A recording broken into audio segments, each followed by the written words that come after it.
March Madness brackets. We're going to get to touch it and look at it and massage it and then talk about bubbles being burst. That's all right there. Everyone loves it that time of year.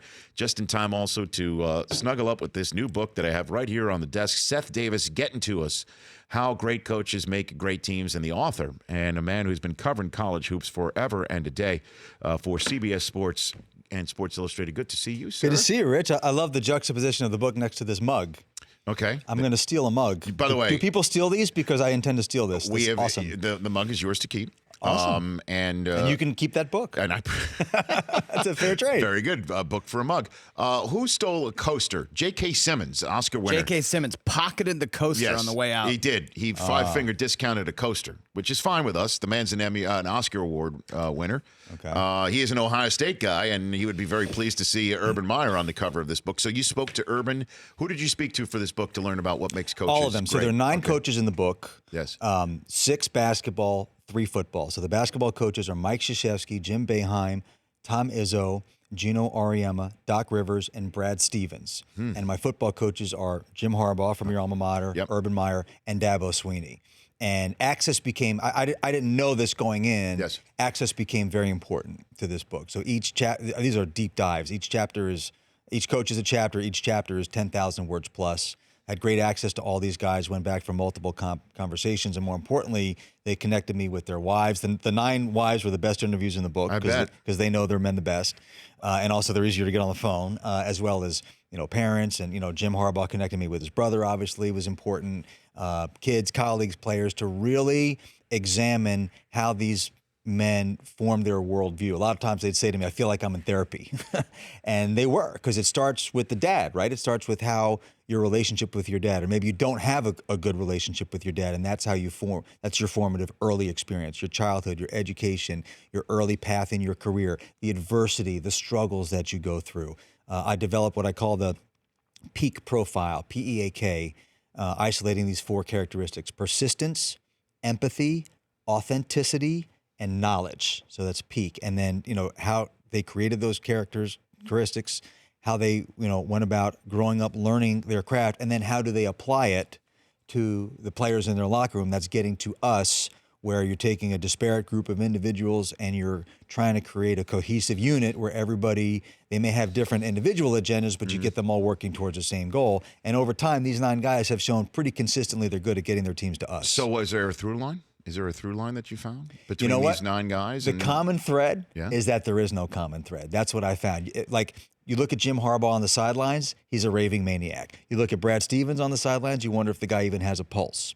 So that's where the authenticity piece comes in. There is no one way to do this, but there is one way to do this for you. And it might be different for you than it's for somebody else. So it's having to figure out authentically who you are. Because if you're inauthentic, your players will see through that like that, and they won't follow. But I will say this, like we were talking before we came on about John Beilein, who's brilliant, and you say, what's the secret sauce? And really, again, there is no secret sauce. It's the application of your craft and the development and learning minute by minute, hour by hour, day by day, week by week, growing year by year, growing, learning, developing, making small decisions along the way, the hundreds, thousands of decisions that a coach has to make over the course of the season, and then doing that over a long period of time as you slowly develop. Well, that's the secret sauce. Well, how about this, Seth Davis? And we are going to get to the NCAA tournament bracket, et cetera, shortly here. Your book, Getting to Us, How Great Coaches Make Great Teams, available right now, bookstores and online, since it came out just a couple of days ago. How about this? Is that each guy, and I haven't read your book yet, and you haven't really drank from my mug yet until just now. I'm working on it. That each guy has a full knowledge of what he likes to do on the court, on the field, understands a system, finds players for the system, and also is fortunate enough to have found early success in their careers so they don't get poop canned, as happens here in this business. You know what I'm saying? That each, I'm just thinking off the top of my head here, that Urban in Utah, Dabo obviously in Clemson, Harbaugh at San Diego, and then Stanford, et cetera, Krzyzewski, we can go on and on and on, right? But all of these guys, Belichick, even though he didn't have success early on in Cleveland. They all know Beeline knows I've got a system. I got to find the right players. I got to see the heartbeat inside, and they have a certain sixth sense about that heartbeat. And that's what makes them good. And that's empathy. So people think of empathy like sympathy. They're actually different. Sympathy means you feel bad for somebody. Empathy means you feel what they are feeling. You understand how they think. You know, some guys, you know, you got to really get under their skin and get up their butt to motivate them. Other guys, if you yell at them, they wilt, and they need you to put your arm around them. So it's being able to discern those differences. Just an example, like Mike Krzyzewski about adapting over time. One of the things that he told me that he does is he makes a point, because he's 72 years old. He's coaching a team full of... unbelievable. It's unbelievable. And he's coaching a team full of college freshmen, and they're still getting to us. Why?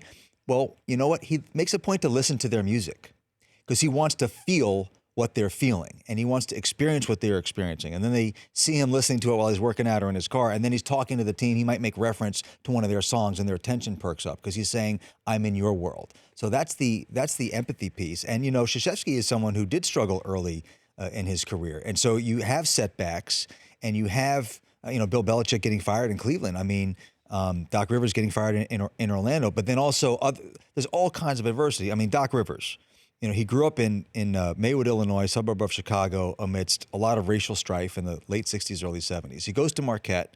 He's a good player at Marquette, and he starts dating a white girl who becomes his wife. And they encounter a lot of, racial hatred over that.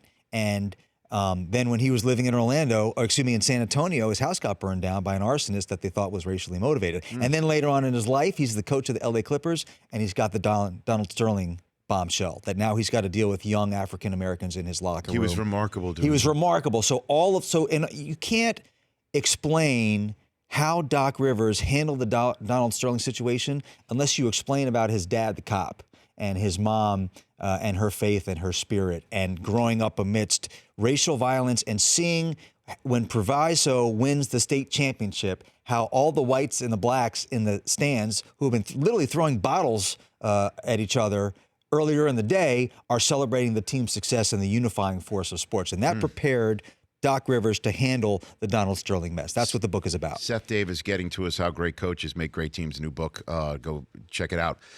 I want to talk before we take a break and then hit the tournament about Brad Stevens, because he would be, I guess, out of all the ones that you mentioned, the least well-known about what makes him tick. We saw what happened with Butler, and man, oh man, did Danny Ainge see something in him that was obviously perfect for the NBA, and just the way his demeanor, his concepts, the way he goes about his job. He always seems in a sport where I think we've seen all the offenses, we've seen all the schemes.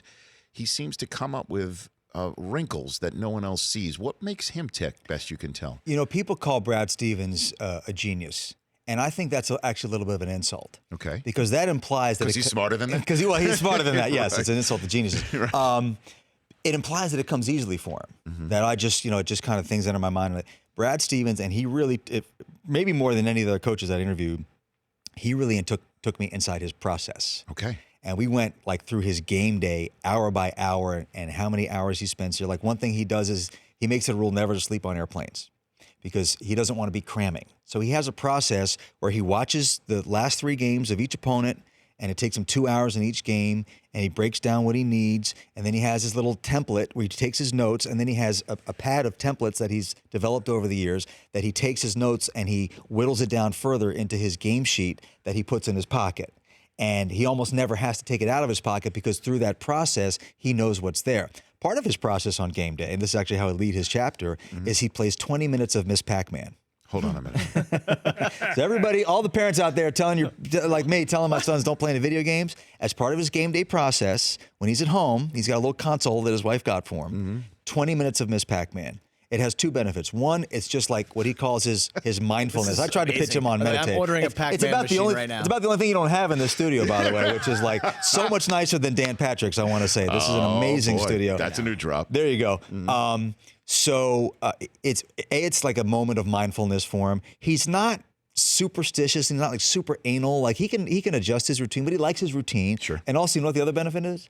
It makes him really good at Miss Pac-Man. So when someone comes over and they want to play him at Miss Pac-Man, he's going to beat you at Miss Pac-Man, and he's going to talk about beating you at Miss Pac-Man. So having covered Brad at Butler and gotten to know him well, and the phrase I always use with him is "Don't let the smooth taste fool you." He looks like he just got bar mitzvahed. The nicest guy in the world.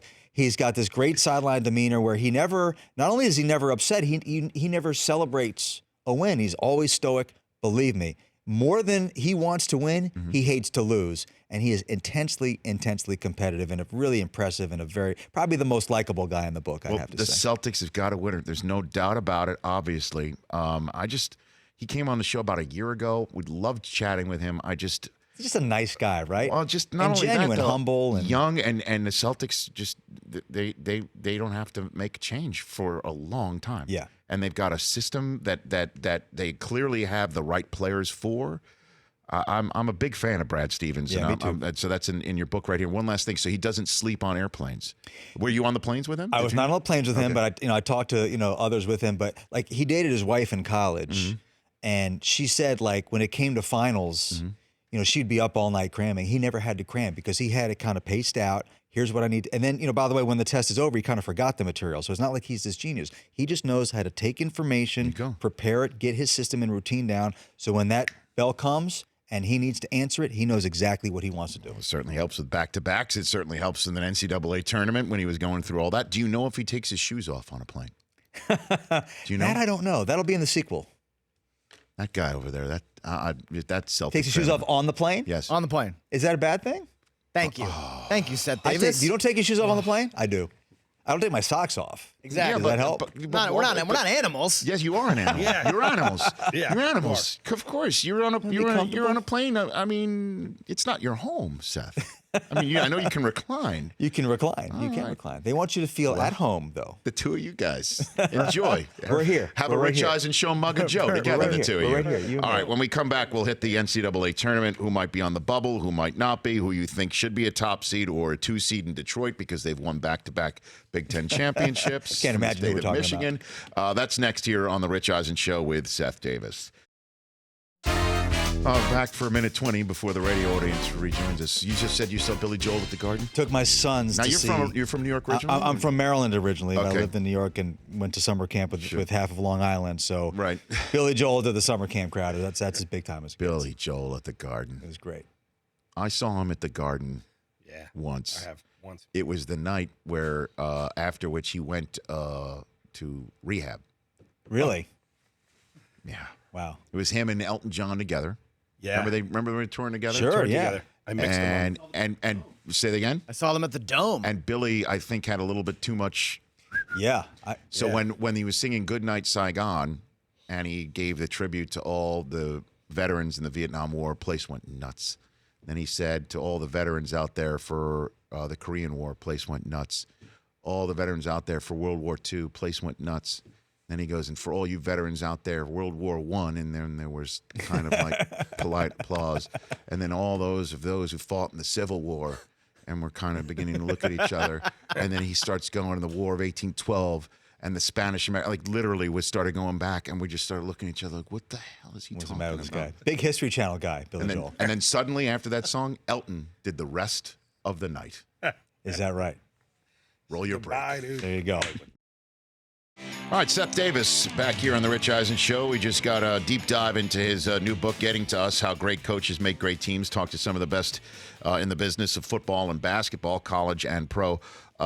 Joining me here now, just mere days before Selection Sunday goes down. Who do you think are teams that need to be very concerned about not hearing their names on Sunday night? Give me some names. Well, there are a lot of our colleagues in the sports media business who are concerned about Syracuse, as they should be. I think they're pretty much out. Notre Dame's got a big one today against Duke. Notre Dame's a fascinating case because they played most of the season without their best player, Bonzie Colson, who's not just their best player, really a first-team All-America caliber player.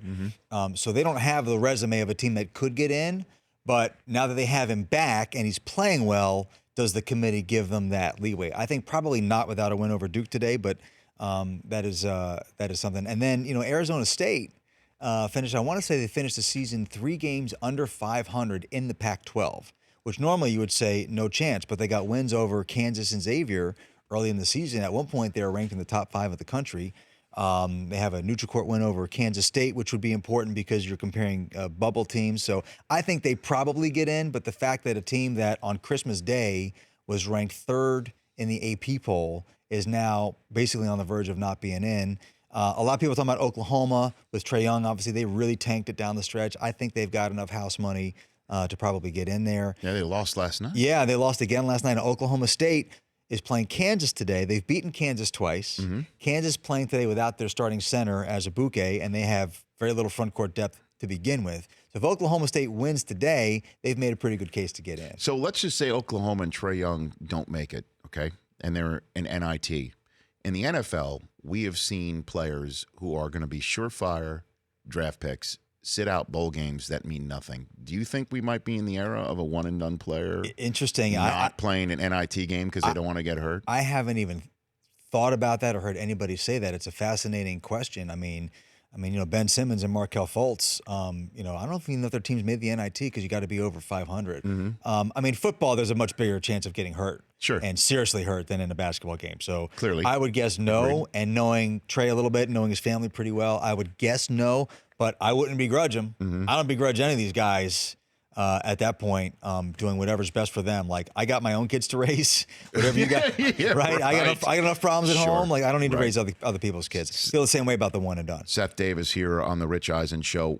And then before we get to that, top seeds. What are we still up in the air here? 3 are locked in. It's Doesn't actually matter what happens this Doesn't weekend. matter what happened locked in. Virginia, Villanova, Xavier. In. Done. They don't have to win another game. They're number 1 seeds. Got it. Kansas is a little bit of a closer call because they have a couple of not so great losses.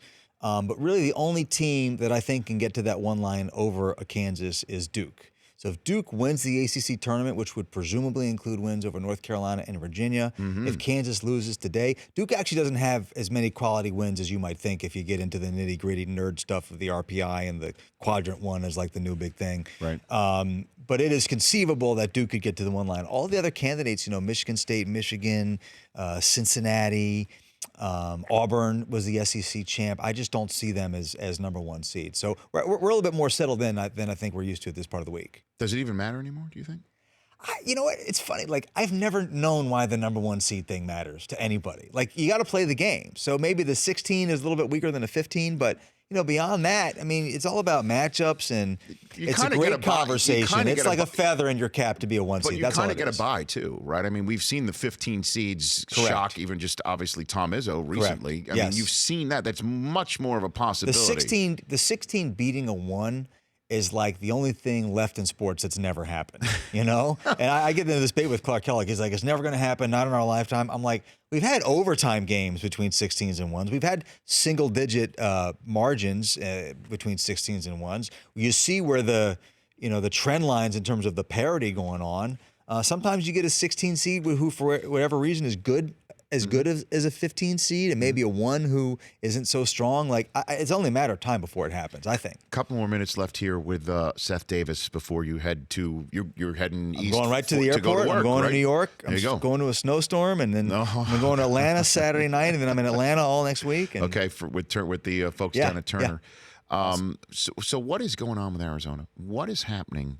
How does Seth Miller get sent home from Oregon? Sorry. And your middle name is Seth, by the way, Yeah, right? my middle name is Seth. I just right. learned that. I saw the diploma on the wall. Yeah. So how does Sean Miller get sent home from Oregon only to be completely rehabilitated and sent out there by the administration with a full-throated, barrel-chested denial of what ESPN is standing behind That right was now? impressive on Sean's part.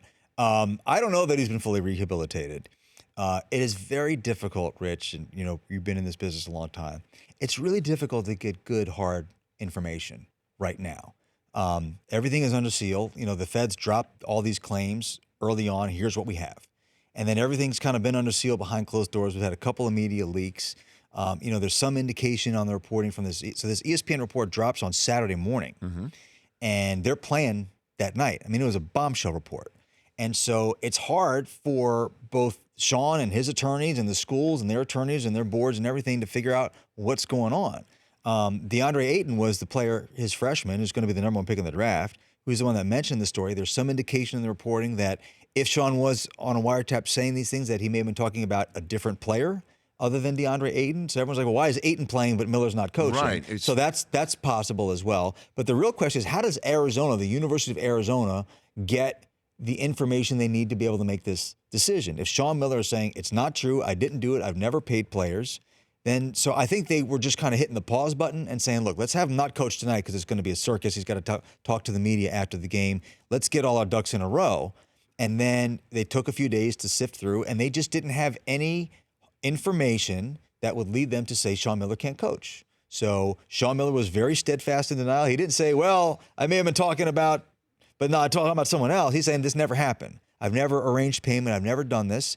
And so he's out there. If we get evidence to the contrary, he's going to have to pay the cost. People say, well, do you believe him? I say, well, I want to believe him. It's not my job to believe him. It's my job to react to facts. And right now the facts are very, very limited. In this case, Rich, this isn't an NCAA case. This is being prosecuted by the United States Attorney of the Southern District of New York. It's going to take a long time, a year to 2 years, before we really know what's happened here. So all of these predictions about the house is burning down and the college basketball apocalypse is coming, it's going to be a while before we really know what's going on. Well, in that case, too, just last one for you before we send you to LAX. We had Beeline on the show yesterday, and I said, based on what he thinks needs to be done, it sure sounds like everyone's looking at the NBA because the NCAA is ineffectual, and they're looking at the NBA.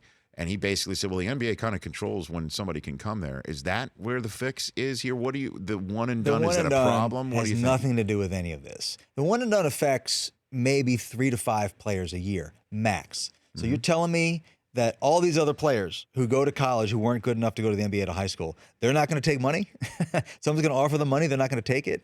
So, I'll say this on the one and done. First of all, when people say the one and done is hurting college basketball, let's remember, before there was one and done, there was none and done.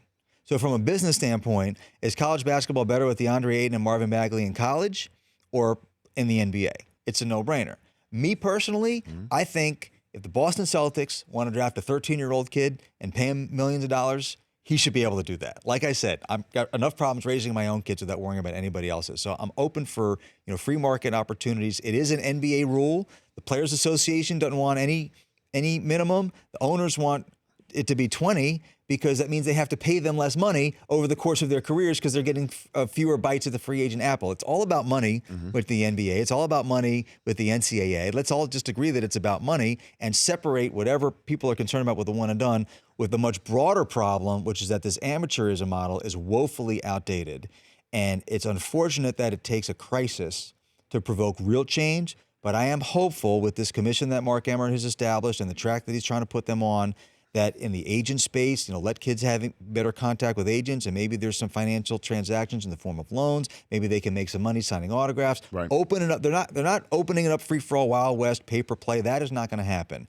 But they need to have some real significant change. And I am hopeful that out of the ashes, by the time next season comes around, we're going to have a much better, it won't be perfect, but a much better system, a better amateurism model. All right. Now you're free to move about the cabin. Thank you. Head to LAX. Thank you. Well, I'm going to take my shoes off, but I'll feel a little bad about it. Don't feel bad. I will still do it. There might be somebody sitting next to you just wondering, like, this guy looks really fine to me, Seth. but I have no idea what his hygiene is, and why is he putting me in the position to wonder about it? And Why are it's you not worried his about living room. someone else's hygiene? 'Cause I Focus have on to- yourself. Well, he makes Focus a on fair yourself. point. You don't want, Just wondering what is, Seth Davis looks on the up and up. I know he's got a new book out called Getting to Us. There you go. All right, I understand that. But, I don't want the smell getting to me, potentially, is what I'm saying. Well done. Thank you so much. Good to see you. I appreciate you. I know you're Rich. local. Thank you. Come on back. Anytime. Come on back. The Rich Eisen Show, weekdays at noon Eastern on Audience.